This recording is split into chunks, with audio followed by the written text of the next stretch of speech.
కదా ఏ దానికైనా ఫోల్డర్ ఉండాలి. ఇప్పుడు మంచిగా ఇప్పుడు ఈ పిల్ల లేక అనిత లేక అనిత కూడా హనుమవ్వకు అట్లా పెట్టిందా? అనిత లేక ఇప్పుడు కొంచెం ఆమె కాన్వెంట్లలో చదువుకున్నది, అట్లా కూడా కొంచెం ఫ్లెస్సే కానీ. ఇప్పుడు మనం మాట్లాడు జర ఈ ఒక లెక్క అనుకుందాం, ఒక బూటి ఫిల్ వచ్చింది, ఆ పిల్ల మాట్లాడితే ఇంకా తమాషా కొడుతుంది కదా.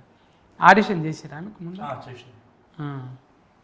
మరి నాకు ఇది తిప్పలవుతుంది అనలే మనం వాళ్ళ నేనా అంటే ఆపర్చునిటీ నాకు రావడమే మంచిది కదా.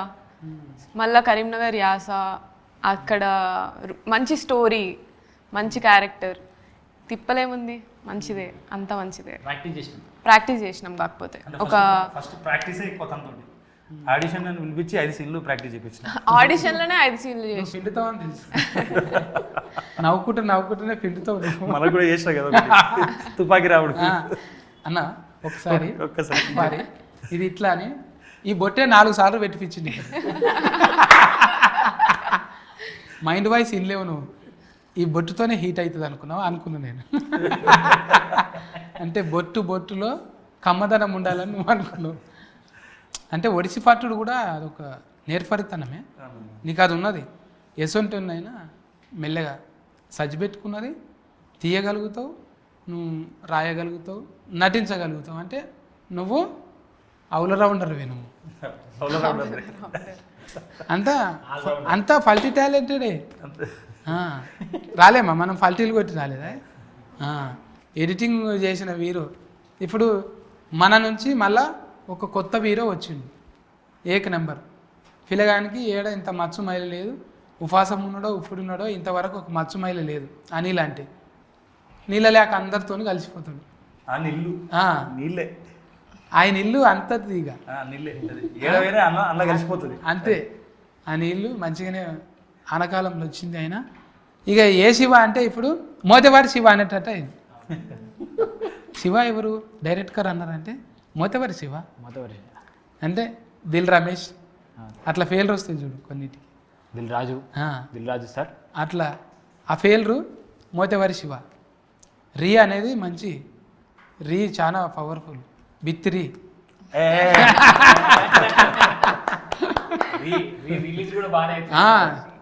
రిలీజ్ బాగా హిట్ అవుతుంది. హార్టెడ్గా పనిచేసినావు దీనికోసానికి.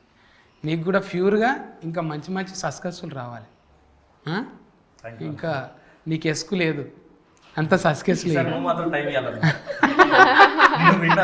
నన్నా పిండు ఇంకా ఇగో నేను ఇంకా ఎండిపోతాను, ఇంకెంత మంచిగా కొద్దిగా చబ్బికి కావాలి, అప్పుడు విండుతాం. ఇక నువ్వు తాగుడే తప్ప అంటే ఇంకేం చేయాలి?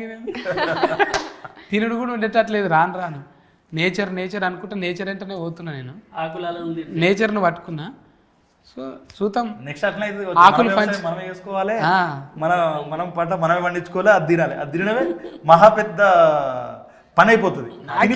ఇప్పుడు నా మనమరాలు పెద్దగా అయింది, నా మనమడు పెద్దగా అయింది, ఇక వాళ్ళని చూసుకుంటా మురుసుకోను. ఎవరు మీ మనమరాలు అనిత పిల్ల మాట్లాడే పిల్ల. నువ్వు ఇట్లనే చేసిన మేన పిల్లగానికి ఇచ్చి లగ్గం చేస్తా నేను. నువ్వు ఆయన రాసిపోతాయి లెటర్లు అసలు 5 గుంటలు నా పేరు మీద రాస్తా అయిపో. ఏం చేతు మరి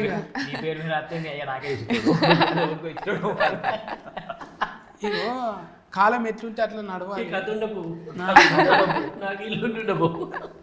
ఎట్లా మీ అయ్యలంగానే అన్న. దీనిలో ఒక డిఫరెన్స్ ఏంటంటే మన నర్సింగ్ యాదవ్ క్యారెక్టర్, అనిత క్యారెక్టర్ కొద్దిగా సిమిలారిటీస్ ఎక్కువ ఉంటాయి. అంటే వీళ్ళ మైండ్ ఎప్పుడు ఎలా యాక్టివేట్ అవుతుంది ఏంది అనేది డిఫరెంట్గా ఉంటుంది వీళ్ళది జోన్. ఒకనొక టైం తర్వాత అమ్మాయి థింక్ చేయడం ఆలోచిస్తుంది. తల్లి తనకు చెప్తానట్టు ఇట్లుండొద్దు బిడ్డ. ఏమంటాడంటే హీరోయిన్ని తల్లి ఫస్ట్ కొడుతుంది, కొట్టిన తర్వాత అమ్మాయి అలుగుతుంది. అలిగిన తర్వాత అన్నం పట్టుకొని అనిత తిందుదాయా అని చెప్పేసి అని పోతుంది. పోయిన తర్వాత నువ్వు నన్ను కొట్టినావు, నన్ను మహారాణి లెక్క చూసుకుంటాడు అని చెప్తుంది. అప్పుడు తల్లి చెప్తానట్టు మహారాణి అంటే మనల్ని అందరూ చూసుకుంటు కాదే, మనం కూడా అందరూ చూసుకోవాలి. అత్త ఉంటుంది, మామ ఉంటాడు, చుట్టాలు ఉంటారు, అందరినీ మంచిగా చూసుకోవడమే మహారాణి తత్వం అని చెప్పేసి మనం ఒకటి చెప్పినాం అన్నట్టు. దాన్ని కూడా మంచి అప్లాజ్ వచ్చిందన్న. అంటే నేనేమనుకున్నా అంటే ఒక ఫ్యామిలీ ఉన్నప్పుడు దానిలో క్రియాశీల పాత్ర ఇంట్లో అమ్మది కానీ ఆడపిల్లది కానీ ఎక్కువ ఉంటుంది. ఆ ప్రియారిటీ అనేది మన మహారాణి అంటే మనం కూర్చుంటుడు కాదు, రాజుది ఎట్లుంటుంది అన్న రాజతత్వం. మనం ఎట్లా వస్తాం, రాజు సపర్యాలు రాజు చుట్టూ అందరూ చేస్తారు అనుకుంటాడు, కానీ రాజు రెస్పాన్సిబిలిటీస్ కూడా చాలా ఉంటాయి. రాజు కూడా అందరికి చేయాలి. అట్లా చూసినప్పుడే రాజుని అందరూ జాగ్రత్తగా కాపాడుకుంటారు. సేమ్ మహారాణిది కూడా అదే. సో మనం ఇంట్లో రెస్పాన్సిబిలిటీగా ఉంటే మనకు కూడా వాల్యూస్ అట్లనే వస్తాయి అని చెప్పాలని ఆ ఒక్క సీన్ పెట్టినాం. ఆ సీన్ నుంచే అమ్మాయికి కొంత మార్పు అనేది స్టార్ట్ అవుతుంది ఫ్యామిలీ మీద రెస్పాన్సిబిలిటీ. ఆ సీన్ తర్వాత అమ్మాయి కొద్ది కొద్దిగా మారుతూ వస్తూ ఉంటుంది అన్నట్టు మన స్టోరీలో.